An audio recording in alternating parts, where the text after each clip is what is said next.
Hi there, this is Sharon Hodnett with Keller Williams, and I am out here along with a lot of Keller Williams agents, my fellow peers, going to a Keller Williams conference, and the site is the South 4th Ranch in Parker City, the city of Parker, and it was actually the location that was used for the Dallas television series. So a very historic site out here today.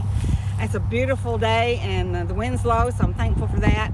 I just wanted to talk to you a little bit about writing a contract and negotiations, and a few tips on negotiations and some things to write in a contract, and make you aware of a few things that I thought might help you with your next purchase. So I thought that, in this market that we're in right now, it's a multiple offer situation for buyers. Our local buyers are competing against those that are coming in from California, Chicago, New York. So it's very competitive. And so I've had several buyers and several buyer transactions this year as well. I work with a lot of sellers, but I do have buyers as well. And I had one person that, has probably written over 8 contracts, and he's bid $50,000 to $100,000 over and still didn't get it. And so sometimes it can be very difficult, and we sometimes resort to other means, especially we might take a letter and send it out to areas that they want to live in, see if there's somebody that might be interested that's off market or unlisted that might be interested in selling their property. So that is a service that we're offering to people who can't find something on our normal MLS. But I wanted to mention to you, if you do decide to go over that asking price, I want you to understand that it may not appraise for what you're offering, and you may be expected to put cash with it. Now, we have something called an appraisal waiver, and there's a couple of boxes you can check on that form, but one that's very common is to state a certain amount. Let's say the property was listed at $600,000 and you offered $675,000.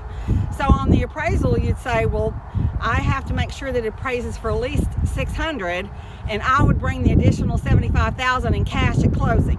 So a lot of listing agents and those sellers are requiring you to do that if you bid over, because in the event that the appraisal comes in low, if you're getting a loan, they want that whole $675,000. They don't want to just settle for the $600,000 that it might actually appraise for.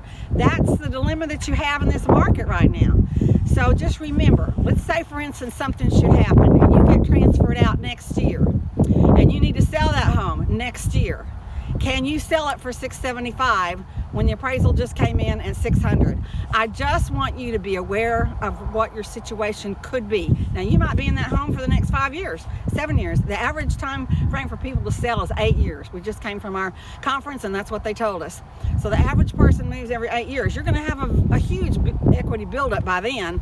But if you should have to move sooner, I just want you to be aware of what your situation is. So now, I'm working with a buyer right now that came to me yesterday, and the property is $1.1 million, and they want to offer $700,000. Sharon, would you please just ask the agent if they'd take $700,000 for that house? It's been sitting on the market. It's not one of those that have fallen off the market. So would you just ask them if they'd take $700,000? Well, I just want to mention to you that we get those kind of requests, and in order to do and get that property for you and get negotiations started, you need to put something in writing, and you have your pre-qual letter from your bank.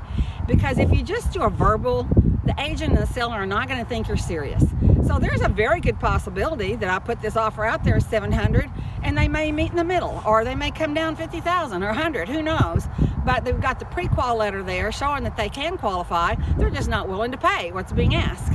So I'm just saying that if you really want a chance at getting a property and possibly even negotiating a lower sell, which it's not very often in this market, but there are some that are not moving. We've had a lot of properties come back on the market because the appraisals didn't make it.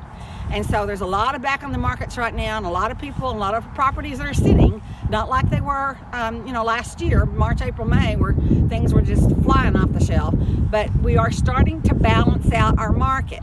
We learned today in our seminar that 2022 is supposed to be very strong. We'll continue to see a lot of growth. We're going to see a lot of new building and construction. There's a whole lot of developments that are being built right now.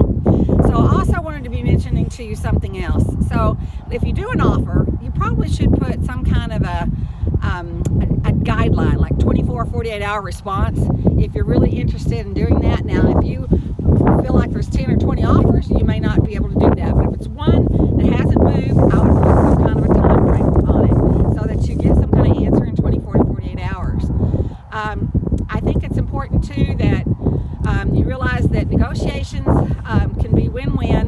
You know, of course, the seller is going to want to get as much money as they possibly can, but it's not always a motivation of money. Let's say that they're relocation and they're starting work and they got to get out of there, or they're having some kind of life situation, some kind of life tragedy. Money may not be what they're looking for. They may need a quick closing.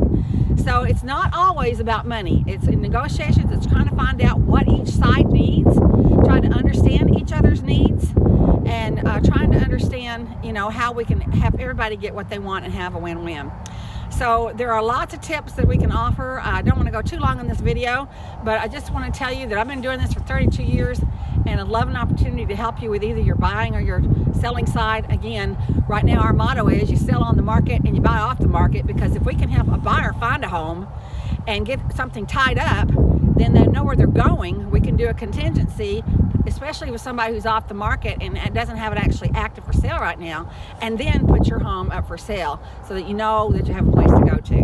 We can help you with more details on that. If you want to give me a call, as I mentioned, we can send out letters in neighborhoods that you like, areas that you like. I'm doing this for other buyers. We're getting responses back. It's just people that have thought about putting their home on the market and haven't done so. So we can actually possibly get you some interviews with sellers who would consider selling their home but just hadn't done so yet. Anyway, contact me, SharonHodnett.com. Please like my YouTube, Facebook. We're putting all of our videos. I'm trying to come to you with some educational videos every week. But the website is Sharon.teamhodnett.com, and you can find my YouTube channel just by putting in Sharon Hodnett. Look forward to next time. Thank you so much.